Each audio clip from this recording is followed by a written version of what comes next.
Nation. SMD Law is the official law firm of the Spartan Nation. Check them out on the interwebs at smdalaw.com or at 866-529-3537. No matter where you are in the state of Michigan, Upper Peninsula, Lower Peninsula, it doesn't matter. They have an office near you. So whether you need to send a letter to an annoying neighbor, or you're a criminal and you need defense, maybe you just have problems with elder law, check them out, smdalaw.com today. The official law firm of the Spartan Nation. Call them first. Then you act. Good evening, everybody. Welcome back, Spartan Nation. We're not going to talk much Michigan State tonight, even though this is always called the state of Michigan State. It's going to impact Michigan State. John Beilein, the Michigan coach, who a couple years ago I reported to everyone, I said that the relationship was tense, has finally made a decision to jump after turning down a couple of NBA jobs that were not good jobs. He's taken a very good job in Cleveland with the Cleveland Cavaliers. Here to discuss it with me, longtime Spartan Nation senior writer, the great John Schopp. John, how are you, bud?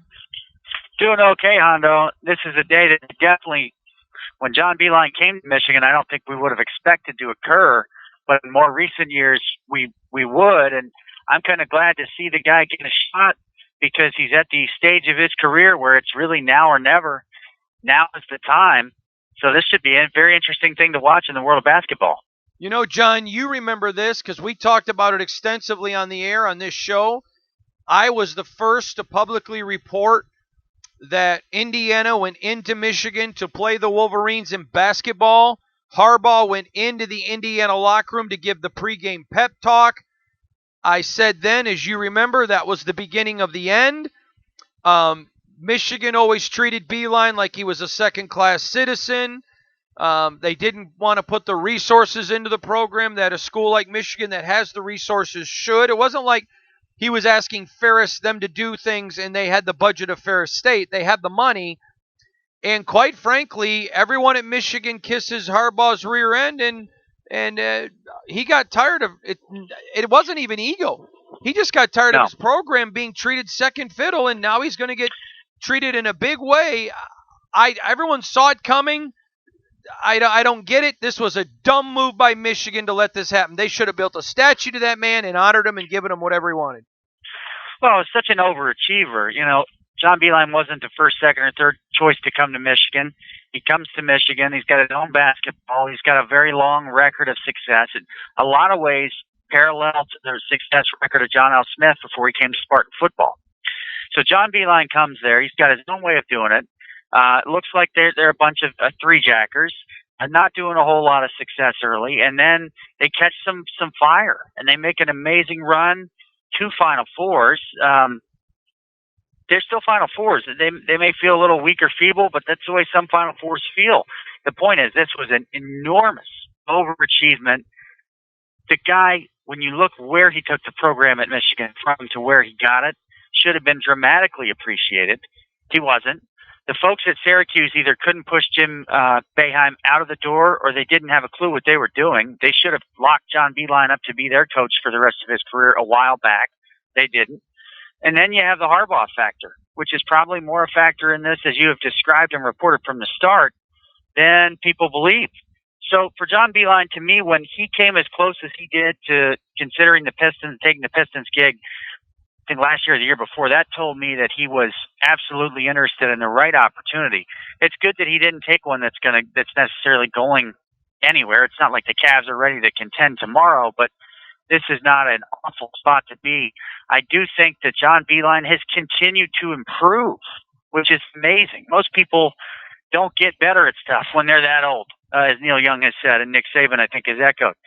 And one of those things is having a really good assistant coaching staff. I think that if John Beilein gets a good staff of assistants at Cleveland, when you talk about tactical, technical, NBA pro basketball, he is going to do a great job of putting those players in the position to succeed. So I like the move for Cleveland. If I was a Michigan guy, I would not be happy. But I think Cleveland may have found something here that's going to work here and give them a chance to compete again. Let me make it very clear. There is absolutely no fallout from any. I had people say, is he getting out because the NCAA is coming? None of that. John Beilein is a great coach. He is a great guy. and he's super clean like Izzo. This guy is a treasure. And John, you know this. I've said it before, and it made a lot of people mad. I'd have let my kid play for him at Michigan or anywhere else. He's just a great guy. This is a huge. He is everything they want Harbaugh to be, with none of the crap that comes with Harbaugh, like the fake hype and all that. I mean, he is an overperformer. I mean, he does more with less. Harbaugh does less with more. I mean, to me, real Michigan people today have got to be ticked at their university for letting this happen. Oh gosh, yeah. If they care about basketball much, they do. In a lot of ways, John Beilein is literally the American dream in coaching. When you start at a high school and you go to a community college and you bounce around, not even to directional schools and lower levels, and work your way up and look like you've done what you're going to do at Canisius, and then at Richmond, which is one of those schools that makes a little splash and it makes a tournament, wins a game once in a while. Then those Pittsnoggle gang, West Virginia, and then comes to Michigan and it's not looking like it's going well, and somehow it starts getting to roll. This is a guy that you want to be anchored to and you want to treasure if you are a major university that's looking to win. I think Michigan people have to be somewhat concerned about who's going to come in next. If they get duped, if they get conned, if they get stuck, or if they encourage themselves to acquire a coach that is full of flash and nothing behind it, they are not going to do very well compared to the record of John Beilein. This was a golden age of Michigan basketball. I think that's one thing that we could probably confidently say at this time. I talked with a Division I head coach this morning, and I asked him, who do you think they hire? And he said, let me ask you an honest question. Who would want to go there? He goes, now, and let me finish. He goes, you can get a real quality up and rising coach. He goes, that won't be a problem. But if these people think they're going to go get one of the best coaches in America who's already a proven factor, they're nuts. They're not going to want to go play with the Jim Harbaugh joke factory. They're not going to want to go play second fiddle. They're not going to want to go with a place that isn't committed to the facilities and all this kind of stuff. He said they can go find a really good diamond in the rough coach like they found him. He said, but they're not going to go get a whole high-profile guy, which you instantly saw Wolverine fans going online. We got to go get a high-profile guy. No. Yeah, Tony Bennett's not going there. Why in the world would Tony Bennett go there? He's got something of his own intact there. Other high-profile guys, some of them obviously have got some sticky stuff attached to them I don't think they want a part of. I think the play is to probably find either a truly young and up-and-comer, maybe a young and up-and-comer that's been knocked once, or to try to find a Beilein-type guy. And the problem is there just aren't that many Beilein-type guys. This guy's rise and his success at Michigan is really out of this world. You can look at the two major sports and see how many times it doesn't happen. Rich Rodriguez at Michigan, for example, doesn't happen. And a system change is something to note there. John Beilein's got his own system that he ran. Billy Donovan's not coming out of the NBA to coach at Michigan. Rick Pitino is untouchable. He's not going to come back starting around to go to Michigan. Richard Pitino, I don't think would ever be allowed permitted to go to Michigan. I don't know what they do at this point. Wait a minute. I got to stop you, John. Sure. Who the hell wants Richard Pitino? Minnesota doesn't want him.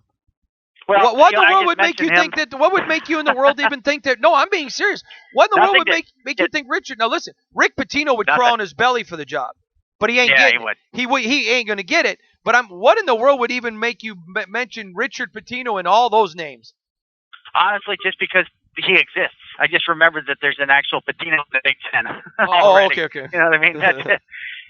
Tubby Smith, other guy. I mean, there could be guys. There could be guys that see, maybe I could coattail here off Michigan. They got to be really careful. They got to be really careful. I don't see how they could replace John Beilein with anything but a substantial and significant step backwards. That's how well Beilein's program was running at the time, and it's going to be difficult. And we're going to see how badly people care at Michigan. But man, they got some long-term issues now because John Beilein is was a fantastic, fantastic golden era coach for Michigan basketball. Huh. Interesting stuff. John, if you were making this hire, who do you hire? I got to be honest with you. I don't have the answer right off the top of my head. Steve Alford is probably a guy I might want to talk to since he knows the Big Ten. There may be some folks that were assistants of Beilein that would be considered. I don't know if you want to stick with somebody that's on the staff. You know, Michigan has a pretty big staff. I don't know how many of them are going to go with Beilein and how many of them may stay or may be entertained to rehire. But I think you probably need a coach to have some success at a Power 5 level. If they have some Big Ten success at some point, that's okay. If you want to roll the dice and try to lure Bruce Pearl away from Auburn, for example, I'm not sure he's going to do that. So I would probably cut that one off at the pass. But listen, I don't have if you're going to go hire Bruce Pearl, you go get Rick Pitino because he's just He's just as dirty, and at least Pitino's one more. Listen, he is the great John Schopp, Spartan Nation senior writer. Johnny, tell everyone, if you would, your Twitter handle, will you? At JP Spartan, and let me toss one more long run. How about Bruce Weber to Michigan? I'd love it. Okay, John, next week we're going to get into the impact of Michigan State and the impact that Izzo had, because, boy, Izzo gave him a great recommendation to Dan Gilbert, who is the owner of the Cavaliers and a good friend of Izzo's. We'll be back.